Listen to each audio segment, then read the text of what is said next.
Okay, hopefully everybody can see my screen. Like Nicole mentioned, we're going to be popping in the questions into the chat. And so today we're just going to talk about how to host virtual meetings. I'm Sonia Narvaez, and I am an operations creative and strategist at Operation QOL. Oh, sorry about that. Go a little fast. So before we hop into the agenda, as Nicole said, I just want to take a minute to acknowledge the times, everything that's going on, you know, the chaos, the nervousness, the anxiety that's going on. I just wanted to take a minute and acknowledge that. And in addition, I want to take a minute to acknowledge the choice that you've made by kind of being here with us and participating in this. And I just want to say thank you so much for being here. And whether you're watching the replay or you're watching with us live, you know, I'm excited that you're here, and I'm excited that you've made a choice to kind of learn this new how-to and then participate in the conversation with us. So in the agenda today, we're going to talk about kind of the current priorities about what's going on a little bit. We're going to talk about some digital tools. I'm going to show you how to use those digital tools, and then we're going to have an open up spot for questions. So current priorities, there's a couple things. There's a lot of things going on specifically right now. So, you know, due to the current health climate, we're really minimizing physical interaction. So we're opening it up about learning video conferencing and, you know, talking a little bit over the phone. That I might actually come back now.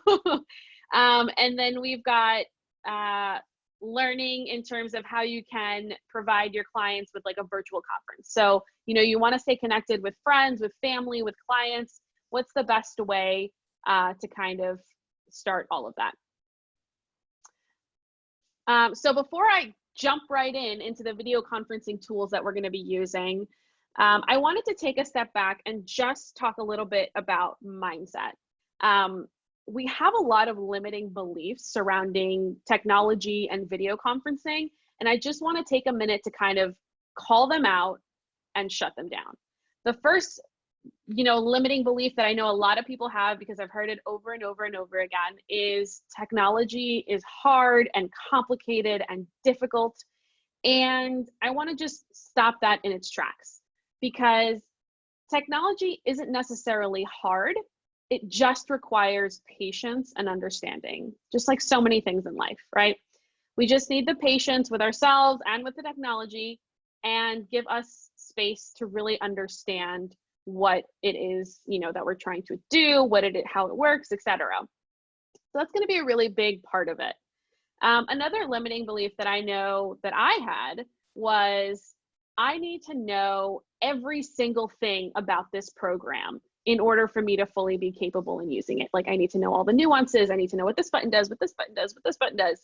And so in this training, I'm going to be showing you exactly how to use the programs for video conferencing, and, you know, how to make it as easy and streamlined as possible. But am I going to go into every little single nuance of each of these programs? No, because we would be here for a week or more.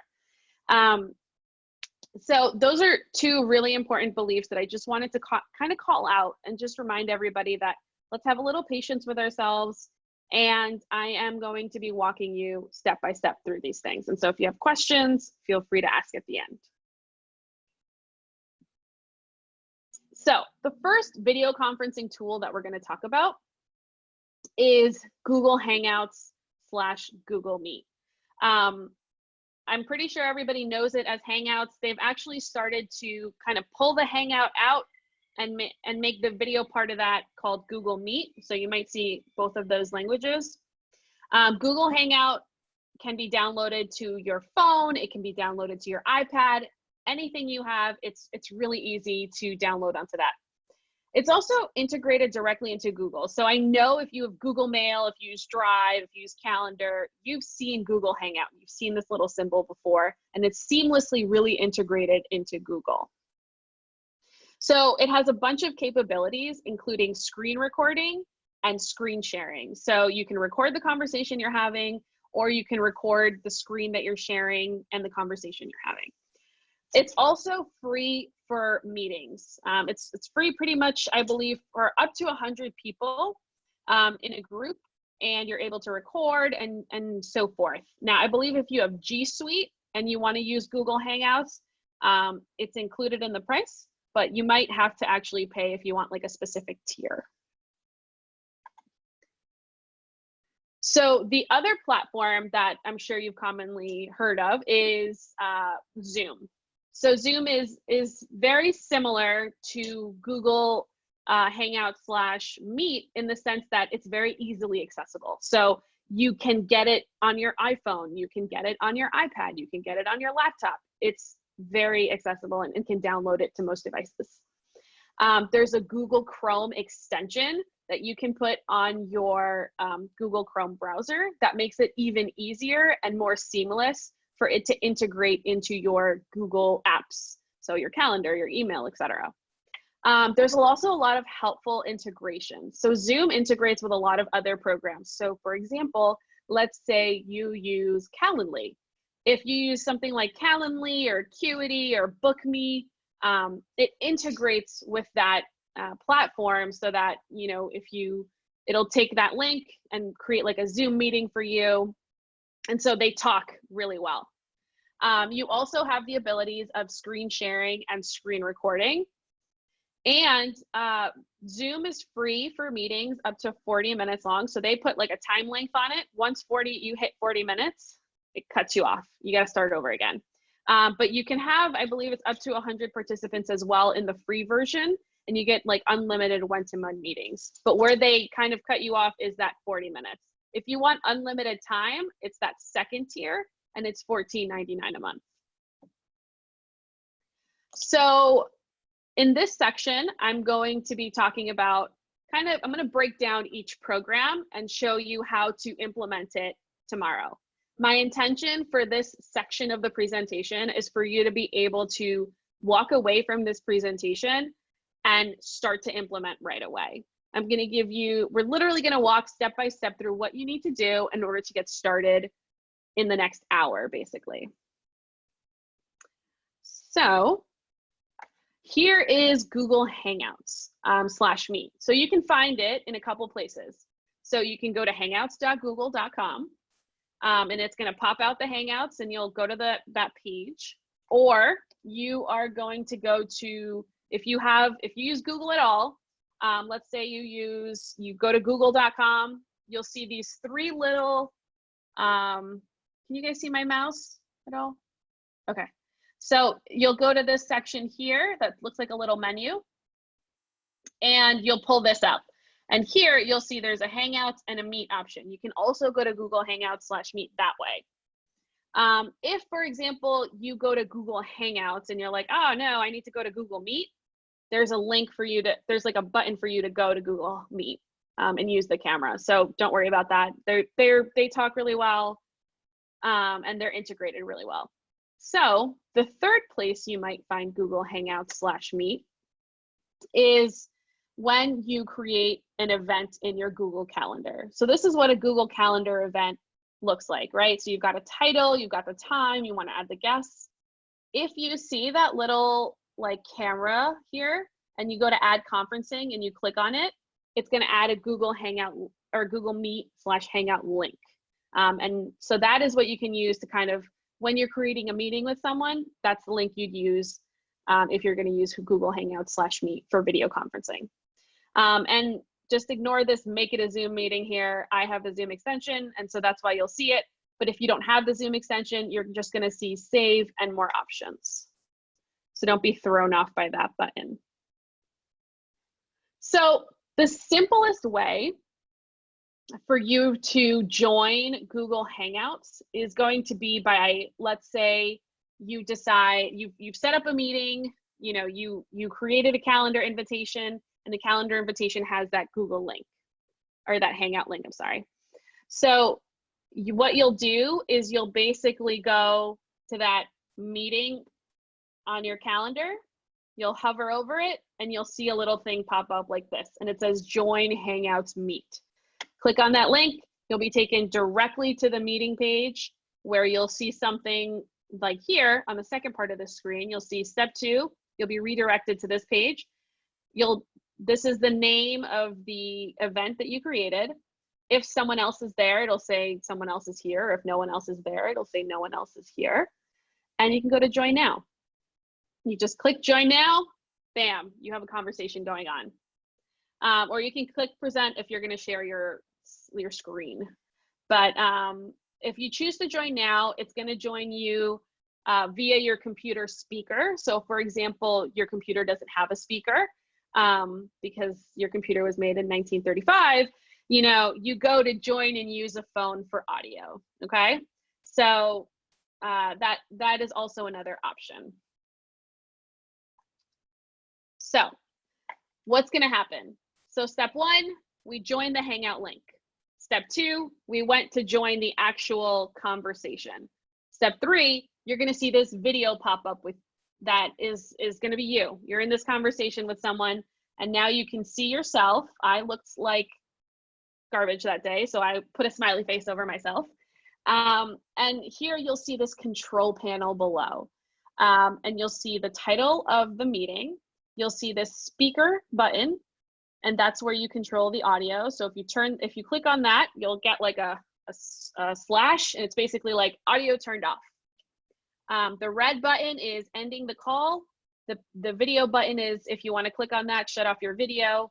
But right now, as you can tell, it's on. You also have an option to turn on captions, and you have an option to share your screen, which is present now. If you head to those three little dot menu there, that if you're if you have issues, go to that troubleshoot, go to the settings and see try to troubleshoot in there. In that three little dot section, you also have an option to change the layout of your screen. So for example, maybe you have like a camera here, and there's my video, and up on the corner, there's my screen that I'm presenting to you. Or I want to look at it in the opposite way. I want to see the screen big and my camera little. You can do that too from there. If you want to full screen it or make it like a smaller size, this is where you go, captions, and the same thing. If, for example, you realize my audio isn't working on my computer, you can use the phone for audio. Okay, so that is Google Hangouts. That, in a nutshell, step 1, 2, 3, and 4, that's how you launch a Google Hangouts on your computer. And you can meet with someone that way. Now, the second video conferencing platform that we talked about was Zoom. So you can find Zoom at zoom.us. That is their link. It's fairly straightforward and very easy to remember.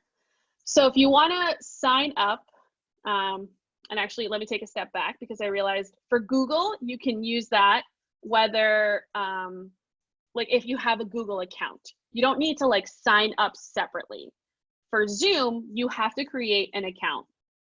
So you create an account either with your Google information, as you can tell here, you can sign in with Google, you can sign in with Facebook, or you can sign in with your work email, but you do have to create an account, as opposed to Google Hangouts, where if you have an account, like a Google account of any kind, you can use that. So once you sign up for Zoom, it's going to download a program called Zoom onto your desktop. So that's where you kind of manipulate it, or that's where you see the program. So if you can see my, this is what my Mac toolbar looks like. You can see I have a little Zoom item here where I click on it and I can access Zoom very easily. And I have a Google Chrome extension. This is my Google Chrome menu, the third one down here, and you can see this little Zoom icon. So that's where you find Zoom. You sign up, you add it to your computer, and then my suggestion, you don't have to do this, but you can add it as a Google Chrome extension. And I highly, highly recommend that if you're going to use Zoom. So the easiest way to join Zoom every time is if you have that Google Chrome extension, that automatically integrates with your Google Calendar. So once you create a Google Calendar invitation, you'll have this button here, down here, as you saw in my other meeting invites. Everybody close your eyes really quickly. I'm going to go back so I can show it to you. On this Google Calendar invitation, you'll see that I have a Make It a Zoom meeting. So you can click on that and it'll add a Zoom link versus a Google Hangout link. So back here. And once you have that Google Calendar and you're ready to join the meeting, you're gonna go to join Zoom meeting. And that's the easiest way it'll take you to the meeting. And it also provides you with a phone number. So you can't see it here, but it got cut off, but you'll have like a phone number in case your speaker isn't working and you need to join by phone. Now, the second way to access Zoom is by accessing it directly from your desktop. So you have that on your computer, you have usually a Zoom icon because you've downloaded the program. And so once you click on that, you'll see this kind of menu here, this screen, where you have an option to make a new meeting, join a meeting, schedule a meeting, or share your screen. And so if you see this option and it's integrated into your Google Calendar, you'll be able to see like upcoming meetings that you have here. If there is Zoom, you should have a link, that blue button that says view, it'll probably say join Zoom. And if it doesn't have a Zoom meeting, as you can tell, this meeting here isn't a Zoom meeting workshop. It says not a Zoom meeting, so I can only view the event. So step 3 is once you've opened up your Zoom browser and you have like the camera pop up here. So you'll see an image of you, right? You'll see your video. You'll see an option whether to join by computer or you'll have an option to join by phone. And so you select what is best suited for you or what you want to join. And then at the bottom, you'll see this control panel. And the control panel has, very similar to Google Chrome, you have an audio, you have a video, you have an invite section here. So for example, you're like, oh no, Sally actually needs to be on this call. You can invite Sally straight from this button. You just put in her email address and she'll get an invitation online. Manage participants, this is where you can see everybody that's on the call. The share button is sharing your screen. And there's a chat button and a record button, as well as an end meeting button. So if you need to troubleshoot for Zoom, there's a couple different places. A lot of these carrots that you see here, they are kind of subset menus. And so you can go in there, and if you're having issues with your audio, I would suggest you check in there. If you have issues with your video, go ahead and check in there. If you're having issues like with additional settings or sharing, check in that third caret. Okay, so I should have mentioned this in the first place, but I'm a systems, like an operation person. I like work in the back end. And so I thought, let me show you how exactly we can use these products or these video conferencing like programs. But I also wanted to just add in kind of a client flow that you might want to use in the interim of everything that's going on. So for example, if you're meeting your clients in person, your flow might be, your flow or your process might be the client books an in-person meeting, they receive the calendar invite. On the calendar invite, it says in-person meeting, or it might say the location of where you're meeting, or it might say nothing because you know it's an in-person meeting. You send them a reminder, voila, there's your in-person meeting, and that's pretty straightforward. Now that you're kind of dealing with virtual, or you're potentially gonna be dealing with virtual for the next couple of weeks, you're gonna want to adjust the flow a little bit, right? So you might wanna have something where the client books an in-person meeting. Once they book the meeting, they actually get an email that says, hey, because of what's going on right now, we're moving all in-person meetings to virtual space meetings. And then they get a calendar invite, either with a Zoom link directly or a Google Hangout link directly, whatever you choose. And then they'll get a reminder, because once you start to work kind of in the virtual space, you'll notice that people tend to forget meetings a little bit easier because they don't have to leave their house. And so they get to start doing something. And so you might want to set a couple more reminders, in which case you want to send them an extra reminder or two to let them know about the meeting location and to send them the link if possible. And then you kind of host your virtual in-person meeting. So, or sorry, virtual meeting, not in person. And so I just wanted to give you a quick flow of what it could look like incorporating these video conferencing programs into your current client flow. So I want to thank everybody so much for listening to my spiel there. I hope I didn't go over time or anything, or that it was too quick. Like I said, we are recording this, so you guys can definitely go back and review anything. If you have any questions or comments, let me know. We're going to go into the questions after this. But if you want to get to know me a little bit more, feel free to go and head to operationqol.com, which is my virtual place, or you can email me directly at sonia@operationqol.com.